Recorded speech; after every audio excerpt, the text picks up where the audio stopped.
In this video, we will discuss formalism, also known as Continental Formalism. Formalism began in Russia. The founders started their activities in two separate groupings before the Russian Revolution.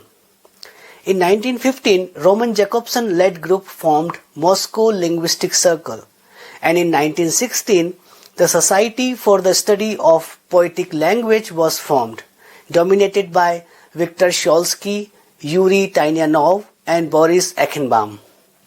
Initially, the members were concerned about the problems of language of literature and tried to build up a science of literature. Formalists claim that the literary texts have unique qualities, and in 1921, Jakobson termed it literariness.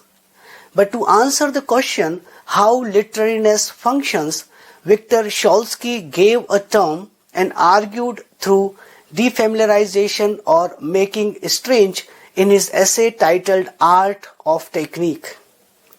For example, when Shakespeare writes, "Shall I compare thee to a summer's day?" then we find that this comparison is strange. Shakespeare does not compare the beloved with moon, rose, or any other familiar objects. Instead, compares it with a summer's day.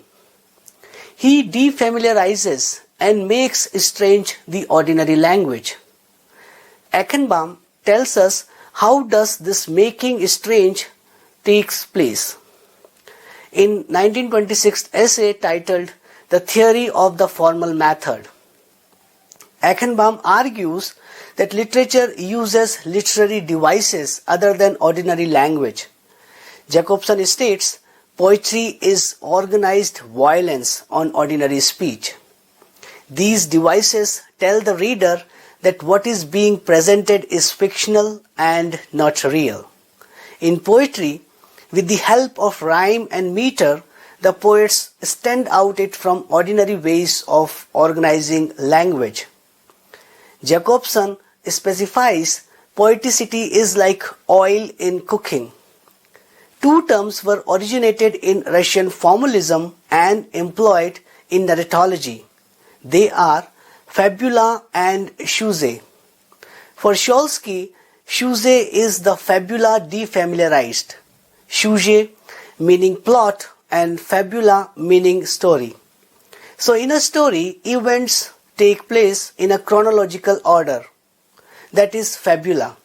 But author decides the sequence in which events are described as plot, that is sujet. With an example from the contemporary novel If Nobody Speaks of Remarkable Things by John McGregor, we will see how literariness is achieved through defamiliarization. Here the writer is granting agency to the city and singing is associated with it. Further, the song is described as wordless. Here oxymoron is used. The latter phase of formalism started looking at literariness and defamiliarization as functions rather than devices.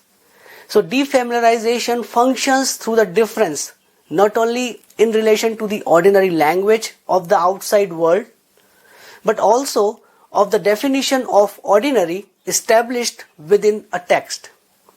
In the formalistic approach, all elements are interrelated, and each language component gets its meaning only in relation to all other components of the same work, all other writings of the same author, all the writings of the same period, all the writings of the same genre, and all the writings that have preceded it and are simultaneous with it by contrast or harmony.